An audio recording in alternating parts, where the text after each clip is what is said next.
The day my brother asked me for $7,200 for his daughter's Sweet 16 party, I almost sent the money without asking a single question. That was what I had always done. For years, I believed helping family meant sacrificing whatever I had to sacrifice. But that morning, something felt different. Before I opened my bank account, I opened the numbers. And what I found made me realize something painful. My brother wasn't coming to me because he needed help. He was coming to me because he knew I would never say no. My name is Andy Morgan. I run a small bookkeeping business in Madison, Wisconsin, where I spend my days looking at numbers, tracking expenses, and finding the truth hidden inside financial records. I help around 40 small businesses across Dane County, from restaurants and landscaping companies to a family-owned hardware store that's been around for generations. My entire career has been built on one simple belief: numbers don't lie. People do. And for 36 years, I never imagined that the numbers would eventually expose my own family. That Saturday morning in March, I was sitting at my kitchen table when my phone buzzed. It was my brother Ryan, but instead of messaging me privately, he posted in our family group chat. Ryan always knew exactly what he was doing. He didn't ask quietly because quiet requests were easy to ignore. He made sure everyone saw them. His message was short: need $7,200 wired for Sophie's Sweet 16. Details below. Then came 3 photos. A luxury event venue by the lake, a designer dress hanging in a boutique, and a custom cake shaped like expensive shopping boxes with a $700 invoice attached. Ryan even included the receipt, as if showing everyone the price somehow made spending that much money more reasonable. I stared at my phone, waiting for someone to say what everyone was thinking. Nobody did. My mother, Barbara, replied almost instantly with 3 clapping emojis and one word: gorgeous. My Aunt Carol sent hearts. Not one person asked Ryan how he planned to pay for it. Not one person questioned why a birthday party needed to cost $7,200. Because in my family, everyone already knew the answer. Ryan didn't need to explain. He had me. Looking back, I realized people don't become dependent on someone overnight. It happens slowly, through small requests that seem impossible to refuse. The first time I remember was when Ryan's truck transmission died during a freezing February snowstorm. Sophie was only 5 years old, and Ryan was standing in a grocery store parking lot holding her car seat, telling me he had no way to get them home. Andy, I just need $900. Just this once. I believed him. Then came the security deposit when he and Michelle needed a bigger apartment after Sophie was born. Then a phone bill he promised he would repay the next month. Then a credit card balance that somehow grew past $4,000 while he claimed he didn't realize how bad it had gotten. Every time, the words were exactly the same: you're the only person I can ask. And the truth was, he wasn't wrong. I was the only person he asked because I was the only person who kept saying yes. Ryan knew I was responsible. He knew I saved money, paid my bills, and hated seeing people struggle. He knew I would rather take the hit myself than watch my family fall apart. So I sent the money every time. I transferred it before I let myself feel what it was doing to my own life. Because admitting the truth meant admitting there was a pattern. And admitting there was a pattern meant accepting that I wasn't just helping my brother anymore. I was allowing him to use me. But that morning, with my phone sitting on the kitchen table and Ryan asking for another $7,200, I finally decided to look at the numbers. And for the first time, I stopped seeing my brother as family and started seeing him as a debt I could no longer afford. That was my entire strategy, if you could even call it a strategy. I kept every receipt, every bank transfer confirmation, every record of the money I had sent over the years in a folder on my laptop that I almost never opened. It was like keeping a smoke detector on the ceiling and pretending it would protect you just because it was there. Deep down, I knew I needed proof. I just never wanted to face what those numbers were proving. Somewhere along the way, I started quietly putting things in my own name. A deposit here, a payment there. A little safety net for situations Ryan promised would only last a few weeks. Just so you don't lose the spot, Andy, I'll pay you back next month. But next month never came. And the strange thing was, I never really chased him for the money either. For years, I blamed Ryan for taking advantage of me. But eventually I had to admit something uncomfortable. My silence was part of the reason it continued. I was the fixer, the person everyone called when something broke. And for a long time, being needed felt exactly like being loved. I never stopped to ask the question that should have scared me the most. If I stopped fixing everything, would my family still want me around? People assumed I helped because I could afford it. That was the simple explanation, and I let them believe it. But the truth was much harder to admit. I didn't pay because I had extra money. I paid because helping was the only way I knew how to prove I mattered. I grew up as the older brother in a small town in Wisconsin, in a house where money was tight most years. My parents loved us, but love in our family was usually loud. It came through big holiday dinners, expensive gifts we couldn't really afford, and dramatic promises that everything would be okay. But the quiet kind of love, the kind that checks on you, listens to you, and shows up without being asked, was harder to find. Somewhere along the way, I learned that the easiest way to earn a place in the family was to become useful. Ryan was the one everyone worried about. I was the one everyone depended on. And those two things are completely different. Being the person everyone relies on sounds like a compliment until you realize nobody ever asks if you're tired. They don't ask if you're struggling. They only ask if you're available. So I made myself available every single time. I covered deposits. I paid bills. I handled emergencies. And I kept that folder on my laptop closed because opening it meant admitting the truth I had been avoiding for years. My entire family had built a system around one simple fact. When something went wrong, Andy would fix it. I still remember the day Ryan called me about his credit card debt because it was the clearest example of how this entire arrangement worked without anyone ever having to say it out loud. It was a Sunday afternoon. I could hear Sophie singing along to a cartoon in the background. Ryan never started those conversations with a number. He always started with a story. "Hey man, something weird happened with the bank." I already knew where the conversation was going. "What kind of weird thing?" I asked. Michelle and I were looking at the statement, and I guess the interest just got away from us on one of the cards, he said. I could hear him carefully choosing his words, giving me just enough truth to make the problem sound smaller than it really was. "It's higher than we thought." "How much higher?" I asked. There was a pause. "Like $4,000, give or take." I sat there quietly for a moment because I knew exactly what give or take meant when it came from Ryan. "Give or take what, Ryan?" I asked. Another pause. $4,200, he finally admitted. Then came the part I had heard many times before. "But I'm not asking you to just give it to me. Maybe we could make it a personal loan. A real arrangement. I'll pay you back with interest." We both knew the truth before the sentence even ended. There would be no contract, no monthly payments, no interest. There would only be a transfer from my account, followed by silence, until the next emergency appeared. I paid the $4,200 that week. I didn't make him sign anything. I didn't ask for a repayment schedule. I didn't charge interest, because that's what I had always done. I helped first. I questioned later, and every time I did, I convinced myself I was protecting my family.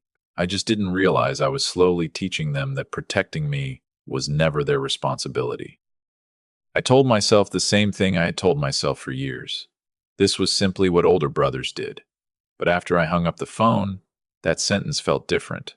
It didn't sound like a belief anymore. It sounded like something I had repeated so many times that I forgot to question it.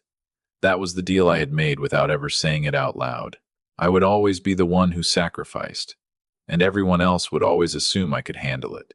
Looking back, I think the truth was simple. Love that keeps a running balance isn't love, but love that never checks the balance isn't safe either. For years, I was so afraid of becoming the kind of person who counted every favor that I ignored the danger of never counting anything at all. I convinced myself that keeping track was cold, that asking for repayment was cruel, that real families didn't keep score. But the truth was, a family that refuses to look at the numbers can still create a debt. And my family was about to send me a bill for $7,200 and call it a birthday celebration. What nobody in my family knew was that I had been planning something for myself. I hadn't told anyone because, in my family, talking about your own achievements felt uncomfortable. You weren't supposed to be proud unless your success somehow benefited everyone else. 3 weeks before Ryan's message appeared, I had finally started the paperwork on a house. not a mansion. Not some dream property. Just a simple three-bedroom bungalow in the Shanks Corners neighborhood with an old garage that leaned slightly to one side and a kitchen that needed more work than I wanted to admit. But to me, it wasn't just a house. It was proof that after all those years of putting everyone else first, I had finally built something for myself. I had been renting an apartment above a bike shop on Willie Street since I was 23. For years, I quietly saved money for a down payment in a separate account that I treated like it was locked behind steel doors. I never touched it, not once in 8 years. My loan officer, Gregory Patterson, had made one thing very clear during the approval process. 2 weeks earlier, he sat across from me at the credit union with my paperwork spread across his desk and tapped the documents with his pen. "Keep your reserves exactly where they are until closing," he told me. "Don't take on new debt. Don't move large amounts of money around, even if you plan to put it back." I laughed a little because, at the time, it sounded almost impossible that I would make that kind of mistake. "What counts as a large amount?" I asked. I already knew I probably wouldn't like the answer. "Anything that doesn't match your normal spending pattern," Gregory said. "You'd be surprised how many home purchases fall apart in the final weeks because someone decides to help a relative. Then suddenly they're explaining a $5,000 withdrawal to an underwriter who doesn't know them and doesn't care about their reasons." I remember smiling and telling him that wouldn't happen to me. My family knew better than to ask for something like that. They knew I was trying to buy my first home. They knew how long I had been saving. They would never put me in that position. At least, that's what I believed. Sitting in that office, signing those documents and imagining the day I would finally have a place of my own, I had no idea that in just 14 days my family would ask me for exactly the kind of money I had promised a stranger they would never ask for. They wouldn't know about the closing date. They wouldn't know about the loan requirements.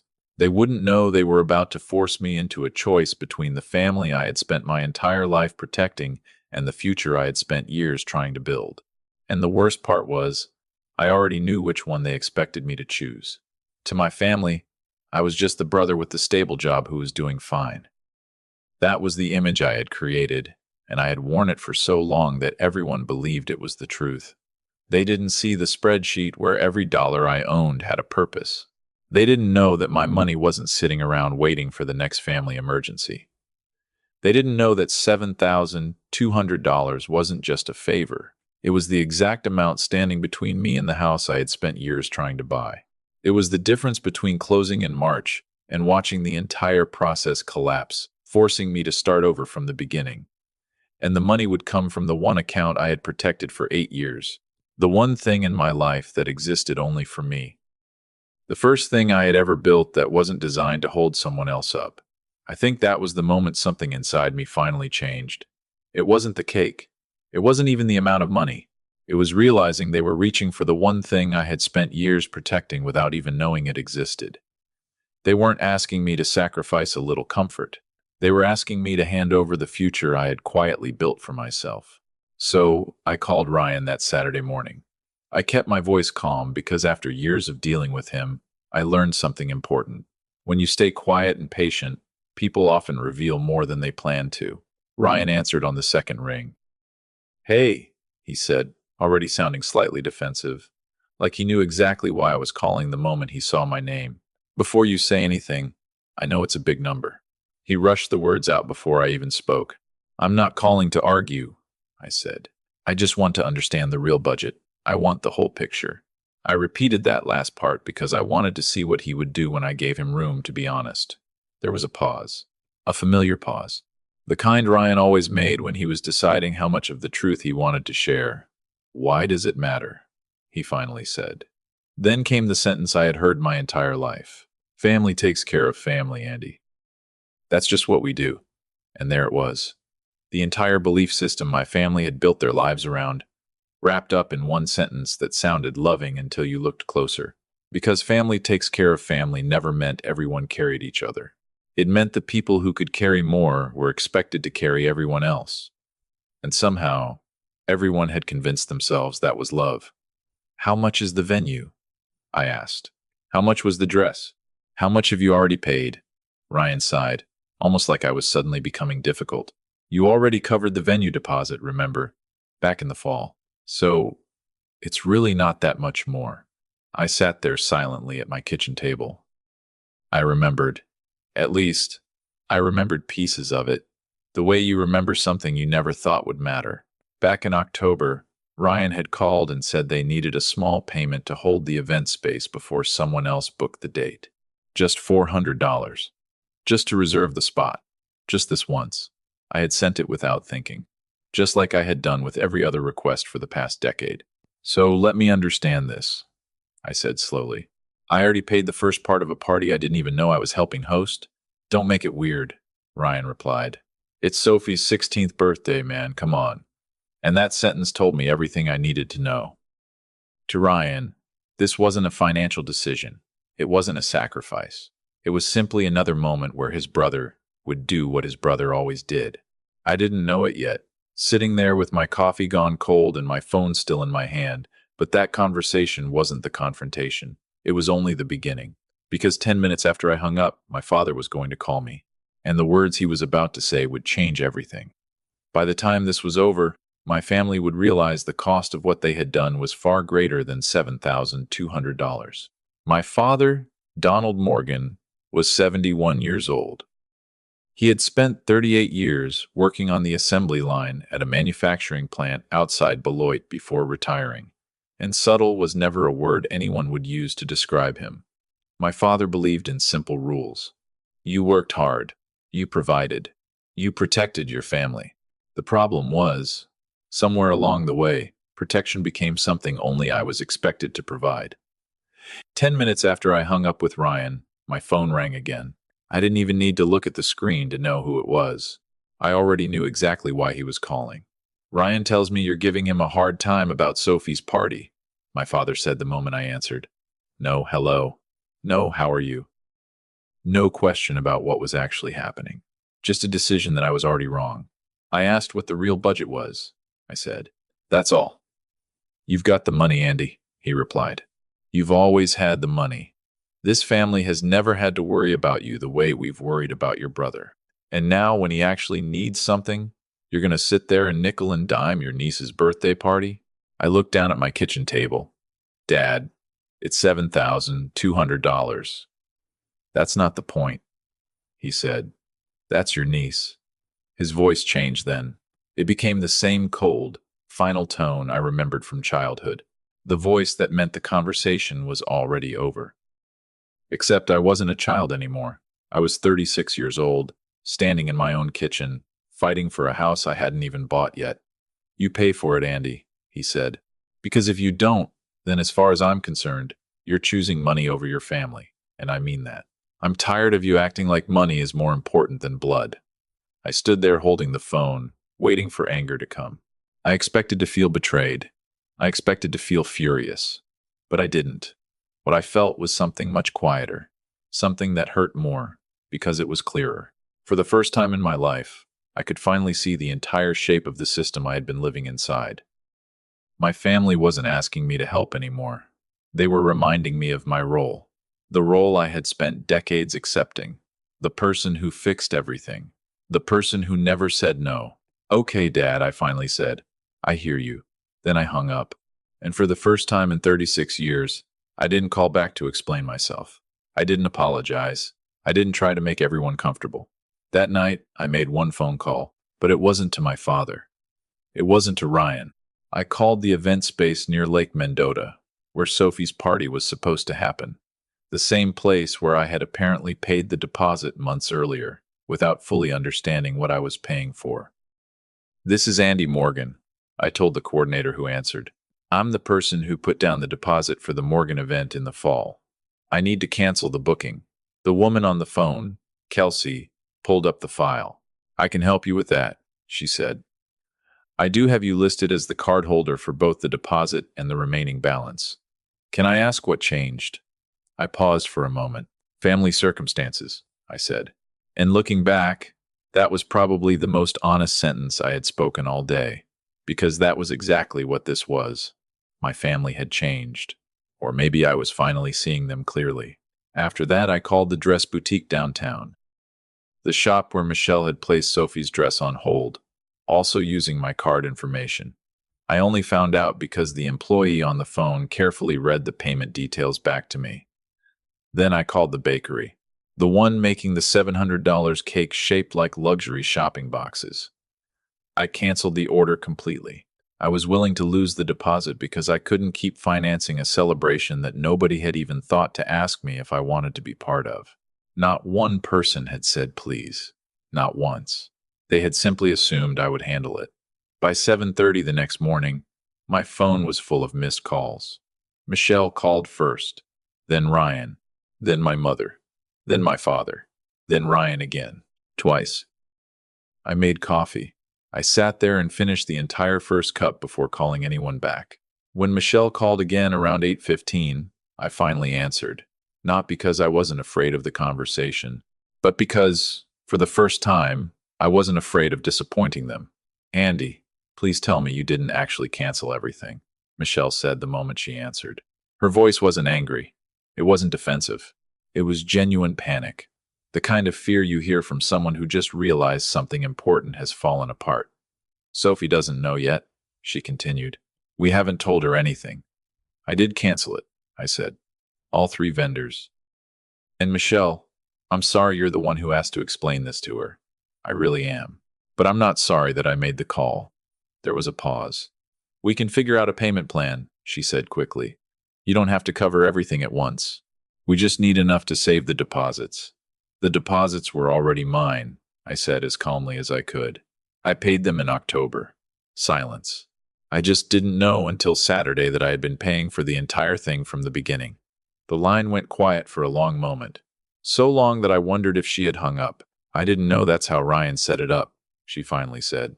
Her voice was softer now. "I swear, Andy. I thought the venue had its own payment plan. I didn't know your card was attached to everything." And I believed her. I want to make that clear because it mattered. Michelle had never once come directly to me asking for money. Not in all the years I had known her. Every request always came through Ryan. Every explanation came from him. Every emergency was his version of events. And standing there on opposite ends of that phone call, I think we both realized something uncomfortable. We had both been living inside the same arrangement, but we had only been shown different pieces of it. "I'm coming to Mom and Dad's tomorrow," I told her. "I think everyone needs to hear the same story in the same room." The next afternoon, I drove to my parents' house in Beloit. Not because anyone convinced me to. Not because I wanted another argument. I went because I knew if this conversation happened through separate phone calls, everyone would keep creating their own version of what happened. 10 years of silence had already caused enough damage. If we were finally going to talk, we were going to do it face to face. At the kitchen table where so many family decisions had been made before, I brought a manila folder with me. I had spent most of Saturday night putting it together. 8 years of bank statements, old messages, transfer confirmations. Every piece of evidence I had collected without ever admitting why I was collecting it. Going through those records took much longer than I expected. Not because the numbers were confusing, because every number came with a memory. Every transfer reminded me of another time I had chosen everyone else over myself. When I arrived, Ryan and Michelle were already there. Sophie was upstairs, thankfully unaware of the storm happening below. My mother was sitting with her arms crossed. My father stood near the kitchen counter, already looking like he had prepared exactly what he wanted to say. I barely stepped inside before he started. "You embarrassed your brother," he said. "The venue called Ryan asking why the reservation was canceled. Do you understand how that made him look?" I looked at him. "Actually, I do, because I was the one who canceled it, with my card. The same card that's been attached to that account since October." Ryan's expression changed immediately. Michelle looked down. "When Ryan told me it was just a small deposit to hold the date, I believed him." "That's not the point," Ryan snapped. His voice was already rising. "The point is, you embarrassed me in front of a vendor over a party for your own niece. You decided this was the hill you wanted to die on." I looked at him and took a breath. "Ryan, in 36 years, I have never once raised my voice at you in this house, and I'm not going to start now. Not on the day I finally stop being afraid of saying no."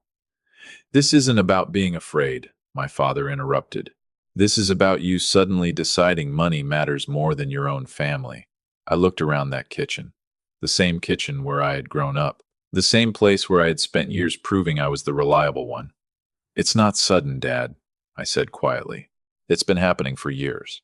It's not out of nowhere, Dad, I said. It's been happening for years. You just weren't the one keeping track of it.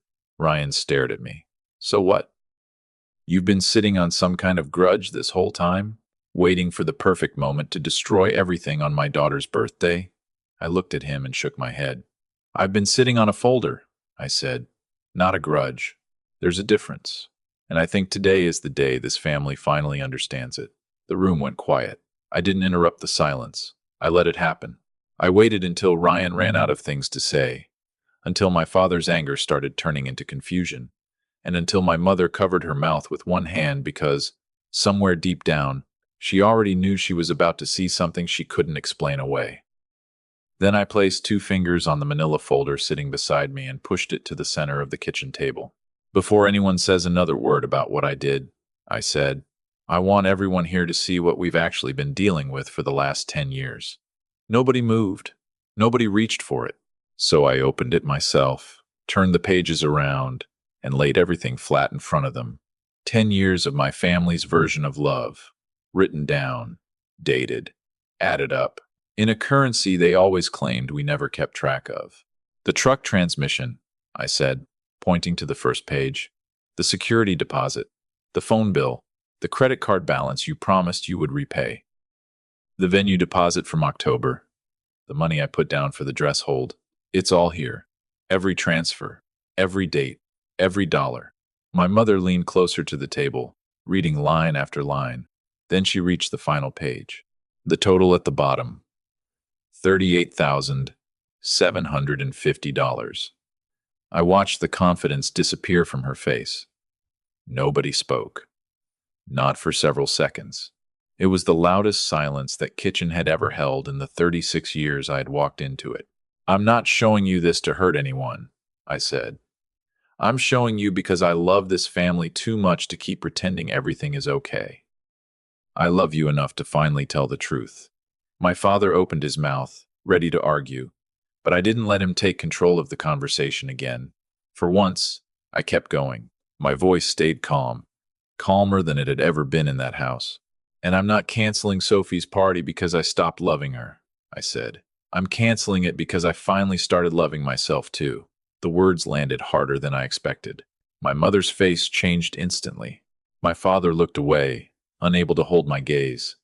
Ryan just sat there, his mouth slightly open, searching for an answer that wasn't coming. Then I heard something behind me, a quiet movement near the kitchen doorway. I turned around and saw Sophie standing there. I didn't know how long she had been listening. She had probably only heard the last part, but she had heard enough to understand that something inside our family had finally broken open. Tears filled her eyes, and seeing her hurt was the one thing that made me question whether I had gone too far. But I didn't take it back. That was the hardest part. Not canceling the party, not confronting Ryan, not standing up to my father. The hardest part was resisting the instinct that had controlled my entire life. The instinct to fix everyone's pain before anyone noticed mine. So I stood there and let the room hurt. Because for the first time, I understood something I should have learned years earlier. Sometimes keeping a family together means stopping the lie that was holding it together. I won that morning. But the strange thing about finally winning was that it didn't feel like winning at all. It felt heavy, because every boundary you build usually comes from something you lost first. When I finally spoke again, it wasn't to apologize, and it wasn't to hurt anyone either. It was to draw a line that should have existed 10 years and $38,000 earlier. I'm not doing this anymore, I said. No more surprise deposits on my card. No more payments under my name that I find out about later. No more waking up and discovering I already paid for something before anyone even asked me. Then I looked at Ryan. But I'm not walking away from you. I'm not walking away from Sophie. If you want to sit down and actually plan something for her birthday, we can do that. We can figure out what we can truly afford. But from now on, the number has to be real. Everyone sees it. Everyone agrees to it. And nobody expects me to quietly cover the difference anymore. Ryan didn't respond. He just sat there. And I don't think he understood yet that I wasn't taking something away from him. I was giving him something I should have given him years ago, a chance to stand on his own. My father was the first one to leave. He walked out the back door and let the screen slam shut behind him without saying another word. I didn't chase after him. Standing there in that kitchen, I realized something I had never allowed myself to admit before. My father wasn't just angry, he was uncomfortable. For the first time, he was facing a son he couldn't convince, pressure, or guilt into making everything peaceful again. He had lost the one language he had always used with me. My mother slowly sat down at the table and covered her face with both hands. It wasn't a happy ending, at least not that day, and I think that's important to say. Nobody hugged me. Nobody apologized. Nobody suddenly realized they had been wrong. I walked into that kitchen and placed the truth in front of my family, and the truth did exactly what truth always does. It doesn't make things comfortable. It reveals what was already there. Standing in the middle of that kitchen, surrounded by years of hurt and silence, I felt something I had never felt in that house before. I felt like myself, not the fixer, not the person everyone called when something went wrong, not a wallet with a heartbeat, just Andy. For the first time in my life, I was standing there as myself. The weeks afterward were quieter than I expected, and honestly, they were harder too. My father didn't call for almost a month. When he finally did, he didn't mention that day at all. He called because he had a problem with his truck registration. That was his version of peace offering. With my father, avoiding the fight was sometimes the closest thing to admitting he knew there had been one. My Aunt Carol stopped speaking to me for almost a year. The family conversations continued without me, and in some versions of the story, I became the son who abandoned everyone over money. But I learned something important. You cannot fix a story when people need you to be the villain. Sometimes they need your silence more than they need the truth. So I stopped defending myself. I let them believe whatever they needed to believe, because while they were talking about the money I didn't give, I was finally building something I had spent my whole life putting aside. My savings stayed untouched, exactly where they needed to be. My loan closed at the end of March, right on schedule. And when I stepped into that empty bungalow in Shanks Corners for the first time, I stood in the middle of that living room and cried. But those tears were different. They weren't from losing my family. They were from realizing I finally had something that belonged completely to me, a future I hadn't sacrificed for someone else. Ryan and Michelle eventually changed the plan for Sophie's birthday. They scaled everything down to a backyard, gathering with string lights, simple food, and around 30 of Sophie's closest friends. And from everything I heard, it ended up being one of the best nights of her year. I wasn't invited, and I won't pretend that didn't hurt. It did. Some wounds don't disappear just because you finally make the right choice. But for the first time in my life, I understood something I had never understood before. Loving your family doesn't mean letting them destroy yourself to prove you care. But Sophie did something nobody else in my family did. A few days after the party, she sent me a picture. It was just her and her friends laughing under the string lights in the backyard. No adults in the frame, no expensive decorations, no perfect setup, just a group of teenagers having a good night. The caption was simple: "Wish you were here." I stared at that message for a long time, because after everything that happened, those 4 words meant more to me than any apology could have. About 6 weeks later, Sophie called me herself. Not through Ryan, not through Michelle, just Sophie, on a random weekday evening, sounding nervous in that way teenagers do when they have replayed a conversation in their head 100 times before finally making the call. "I heard some of what happened," she said. "In the kitchen. I wasn't trying to listen. I was just there, and I heard it." "I know," I told her. "I saw you standing in the doorway." "I'm not mad at you," she said quickly. I could hear how important it was for her to say that first. "I just wanted you to know that everyone else is acting weird about it, but I understand." Then she said something that made me laugh for the first time in weeks. I actually did the math myself after I heard the number. $38,000 is crazy, Uncle Andy. That's like paying for college. I laughed because she was right. "Actually, it's more than that," I told her. "Especially if you count everything I never charged interest on." "See, that's exactly what I don't understand," she said. "Nobody in this family talks about the actual numbers. They just say things cost what they cost. And that sentence stayed with me. Because Sophie understood something that took me 36 years to learn. The party didn't become special because of how much money was spent on it. It became special because people were there. The love was always in the people, not the price tag.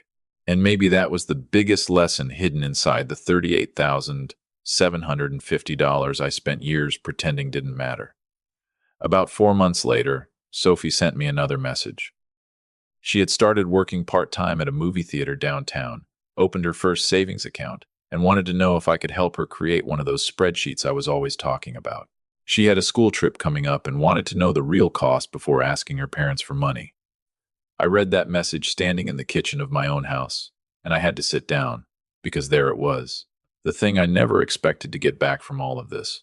Not the money, not an apology, not some perfect family reunion, something better, a lesson passed forward before it was too late. Sophie was learning what the rest of us never learned. Love and money were never enemies. You can look at the numbers and still be generous. You can set boundaries and still care.